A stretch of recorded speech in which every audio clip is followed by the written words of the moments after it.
بسم اللہ الرحمن الرحیم۔ السلام علیکم ناظرین، کیسے ہیں آپ سب؟ امید ہے آپ سب خیریت سے ہوں گے۔ آج ہم پڑھیں گے سورہ بقرہ کی تفسیر کا 35واں رکوع۔ اس رکوع میں جو ہے 3 واقعے بیان کیے جائیں گے اور الحمدللہ یہ تینوں واقعے بہت اچھے ہیں اور آپ ضرور سنیے گا۔ تو چلیے شروع کرتے ہیں۔ بسم اللہ الرحمن الرحیم۔ قرآن کی آیت ہے أَلَمْ تَرَ إِلَى الَّذِي حَاجَّ إِبْرَاهِيمَ فِي رَبِّهِ أَنْ آتَاهُ اللَّهُ الْمُلْكَ۔ بھلا تم نے اس شخص کو نہیں دیکھا جو اس غرور کے سبب سے کہ خدا نے اس کو سلطنت بخشی تھی، ابراہیم سے پروردگار کے بارے میں جھگڑا کرنے لگا۔ اذ قال ابراہیم ربی الذی یحیی ویمیت قال انا احیی وامید۔ جب ابراہیم نے کہا میرا پروردگار تو وہ ہے جو زندہ کرتا ہے اور مارتا ہے، تو وہ کہنے لگا کہ میں بھی زندہ کرتا ہوں اور مارتا ہوں۔ قال ابراہیم فإن اللہ یأتی بالشمس من المشرق فأت بها من المغرب فبہت الذی کفر۔ ابراہیم نے کہا کہ خدا تو سورج کو مشرق سے نکالتا ہے، آپ اسے مغرب سے نکال کر دیجئے۔ یہ سن کر کافر جو تھا وہ حیران رہ گیا۔ واللہ لا یہدی القوم الظالمین، اور خدا بے انصافوں کو ہدایت نہیں دیا کرتا۔ پہلا واقعہ یہ ہے کہ اس میں حضرت ابراہیم علیہ السلام اور نمرود کا واقعہ ہے۔ جب حضرت ابراہیم علیہ السلام نے اللہ تعالیٰ کی وحدانیت نمرود کے سامنے بیان کی، تو ابراہیم علیہ السلام نے اسے فرمایا کہ اللہ تعالیٰ تو وہ ہے جو مردوں کو زندہ کرتا ہے اور زندوں کو موت دے دیتا ہے۔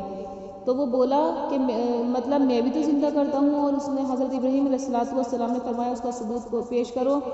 تو چنانچہ اس نے قید خانے سے 2 آدمی بلائے اور ایک کو قتل کر دیا اور دوسرے کی سزا کو معاف کر کے چھوڑ دیا۔ کہنے لگا کہ یہ اس بات کی دلیل ہے کہ میں زندہ بھی کرتا ہوں اور مارتا ہوں۔ اور اس کے اتنے کم عقلی تھی کہ وہ یہ بات نہیں سمجھ رہا تھا کہ ابراہیم علیہ السلام کیا کہنا چاہ رہے ہیں۔ وہ پیدائش کا ذکر فرما رہے تھے کہ وہ اللہ تعالیٰ ہے جو بچوں کو پیدا کرتا ہے اور پھر ان کو موت دیتا ہے، لیکن وہ قید خانے سے قیدیوں کو بلا کر ایک کو قتل کر کے دوسرے کو معاف کر کے یہ کہہ رہا تھا کہ میں جس کو چاہوں چھوڑ دوں، جس کو چاہوں موت دے دوں۔ تو یہ اس کا دعویٰ تھا، لیکن ابراہیم علیہ السلام نے اس سے بحث نہیں کی، اور آگے حضرت ابراہیم علیہ السلام نے دوسری دلیل کی جانب متوجہ ہو کر کہنے لگے کہ اللہ تعالیٰ تو سورج مشرق سے نکالتا ہے تو مغرب سے نکال کر دکھا۔ تو کافر جو تھا یہ ہکا بکا رہ گیا اور خاموش ہو گیا، اور کافر یعنی نمرود کی دلیل کو کوئی رسائی نہیں ہوئی، مطلب نمرود کی دلیل کچھ نہیں چلی اور اس کے بعد وہ ہکا بکا رہ گیا۔ تو یہ حضرت ابراہیم علیہ السلام کے رب کو جھٹلا رہا تھا، ابراہیم علیہ السلام اس کے سامنے مناظرہ کر رہے تھے۔ تو یہ واقعہ ہے اس وقت کا جب حضرت ابراہیم علیہ السلام اور نمرود ابراہیم علیہ السلام لوگوں کو مسلمان کر رہے تھے، اور نمرود کافر بادشاہ وہ اپنے آپ کو سجدہ کروایا کرتا تھا، اپنے آپ کو خدا کہلوایا کرتا تھا۔ تو حضرت ابراہیم علیہ السلام اس کے سامنے جب اللہ تعالیٰ کی وحدانیت کو پیش کرتے ہیں تو وہ یہ بحث کرتا ہے۔ آگے والی آیت ہے او کالذی مر علی قریۃ وہی خاویۃ علی عروشہا۔ یا اسی طرح اس شخص کو نہیں دیکھا جسے ایک گاؤں میں جو اپنی چھتوں پر گرا پڑا تھا اتفاق سے گزر ہوا۔ قال انا یحیی ہذہ اللہ بعد موتہا۔ اس نے کہا کہ خدا اس کے باشندوں کو مرنے کے بعد کیسے زندہ کرے گا۔ فاماتہ اللہ 100 عام ثم بعثہ۔ تو اللہ تبارک و تعالیٰ نے ان کو مرنے کے بعد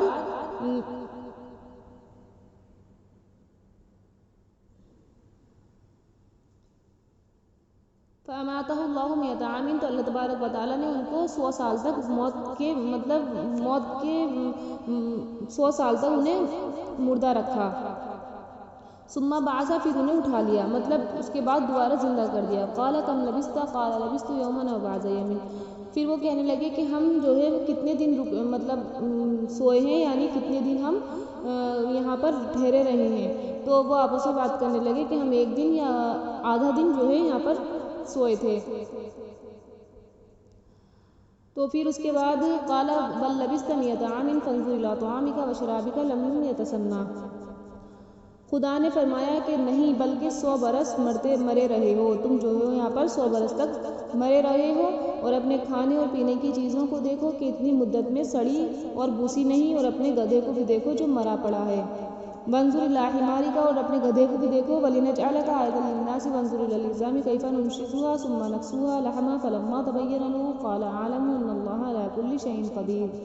गर्ज इन बातों से यह है कि हम तुमको लोगों के लिए अपनी कुदरत की निशानी बनाएं, और हाँ गधे की हड्डियों को देखो कि हम उनको कैसे जोड़े देते हैं और उन पर किस तरह गोश्त पोस्ट चढ़ा देते हैं। जब ये वाक़यात उसके मुशाहिदे में आए तो वो बोल उठा कि मैं यकीन करता हूँ कि खुदा हर चीज़ पर कादिर है। अब ये दूसरा वाक़या है कि उज़ैर इब्न शरहया का वाक़या है, जिनका एक बस्ती पर से गुज़र हुआ। वो बस्ती छतों के बल गिरी पड़ी थी। कहने लगे, अल्लाह ताला इन बस्ती के मरने वालों के बाद तू कैसे ज़िंदा करेगा? अल्लाह ताला ने उनको उसी जगह पर 100 साल तक सुला दिया। उसके बाद दिन के आखिर हिस्से में अल्लाह ने उनको बेदार किया। फिर इरशाद हुआ कि उज़ैर कितना क़याम हुआ? तो कहने लगे कि एक दिन, लेकिन जब सूरज पर नज़र पड़ी तो बोले कि दिन का कुछ हिस्सा। इरशाद हुआ कि तुम 100 साल तक इंजीर, अंगूर और उसके शीरे को देखो। इसमें इतनी मुद्दत में कोई किसी किस्म की तब्दीली नहीं हुई, और अपने गधे की हड्डियाँ देखो कैसी सफ़ेद चमक रही हैं। अल्लाह ताला ने इसलिए किया ताकि हम मुर्दों के ज़िंदा करने में तुम्हें एक अलामत और निशानी ज़ाहिर फरमा दें। चुनांचा जिस सूरत पर इंसान मरता है उसी हालत में अल्लाह ताला उसको ज़िंदा कर देता है। चुनांचा उज़ैर अलैहिस्सलाम पर जवानी की हालत में अल्लाह ने मौत तारी कर दी थी, और फिर जवानी की हालत में ही उन्हें ज़िंदा किया था, यानी 100 साल के बाद भी वो जवान ही रहे थे। तो ये इसकी तफसीर है कि हज़रत उज़ैर अलैहिस्सलाम अल्लाह के एक नबी थे, और वो एक बस्ती पर से गुज़रे तो उन्होंने ये फरमाया कि ये लोग जो है मर गए हैं, तो दोबारा कैसे ज़िंदा कर देगा इनको? तो अल्लाह ताला ने उन्हें वही मौत दे दी और 100 साल के बाद दोबारा ज़िंदा कर दिया। तो उनको ये निशानी बताई थी अल्लाह ताला ने, क्योंकि वो नबी थे।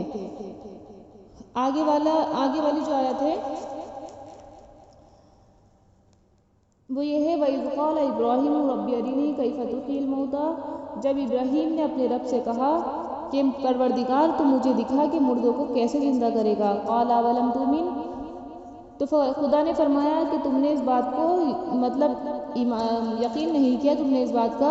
क़ाल बला वलाकिन लियत्मइन्ना क़ल्बी, तो इब्राहीम अलैहिस्सलाम ने फरमाया क्यों नहीं, लेकिन मैं अपने दिल के इत्मीनान की वजह से पूछ रहा हूँ। क़ाल फ़ख़ुज़ अर्बअतम मिनत तैरि फ़सुरहुन्ना इलैका सुम्मा जअल अला कुल्लि जबलिन मिनहुन्ना जुज़अन सुम्मा उदउहुन्ना यातीनका सअया वअलम अन्नल्लाहा अज़ीज़ुन हकीम। खुदा ने फरमाया कि 4 जानवर पकड़ो और उन्हें पकड़कर अपने पास मंगवा लो और टुकड़े टुकड़े कर दो, फिर उनका एक एक टुकड़ा एक एक पहाड़ पर रख दो और उनको बुलाओ तो वो तुम्हारे पास दौड़े चले आएंगे। और जान रखो कि खुदा गालिब और साहिबे हिकमत है। और तो इसका जो वाक़या है आपको आयत में ही समझ में आ गया होगा, लेकिन मैं आपको खुलासे से फिर और बता देती हूँ कि हज़रत इब्राहीम अलैहिस्सलाम ने भी इसी तरीके से अर्ज़ किया था कि परवरदिगार आप मरे हुए लोगों को कैसे ज़िंदा करेंगे। तो अल्लाह ताला ने फरमाया कि क्या तुम यकीन नहीं रखते? तो हज़रत इब्राहीम अलैहिस्सलाम ने फरमाया कि मैं इसलिए गुजारिश कर रहा हूँ ताकि मेरे दिल को इत्मीनान हो जाए, तो मैं आपका दोस्त हूँ, आप मुझे ये चीज़ दिखा दीजिए। तो अल्लाह ताला ने फरमाया कि मुख्तलिफ़ किस्म के 4 परिंदे लो, यानी मोर, मुर्गा, कौवा, बत्तख। फिर उन सबका अच्छी तरह बारीक कीमा करके उनको अच्छी तरह मिलाकर 4 पहाड़ों में एक एक हिस्सा रख दो, फिर उनका नाम लेकर बुलाओ तो वो सब जिंदा होकर दौड़े चले आएंगे। और हज़रत इब्राहीम को कहा गया कि इस बात का खूब यकीन रखो कि जो शख्स मुर्दों के ज़िंदा करने पर ईमान ना लाए अल्लाह ताला उस पर अजाब नाजिल करने में ज़बरदस्त है, और मुर्दों की हड्डियाँ जमा करने और उनके ज़िंदा करने में जैसा कि इन परिंदों को ज़िंदा किया हिकमत वाले हैं। यानी कि ये वाक़या जो था हज़रत इब्राहीम अलैहिस्सलाम को अल्लाह ताला के बारे में था कि अल्लाह ताला से उन्होंने कैसे अपने दिल को इत्मीनान के लिए फरमाइश की थी। उम्मीद है आपको ये तफसीर समझ में आ गई होगी और ये तीनों वाक़या आपको पसंद आए होंगे। और इसी तरह आप तफसीर सुनते रहें और कुरान पाक को समझकर पढ़ते रहें। अस्सलामु अलैकुम।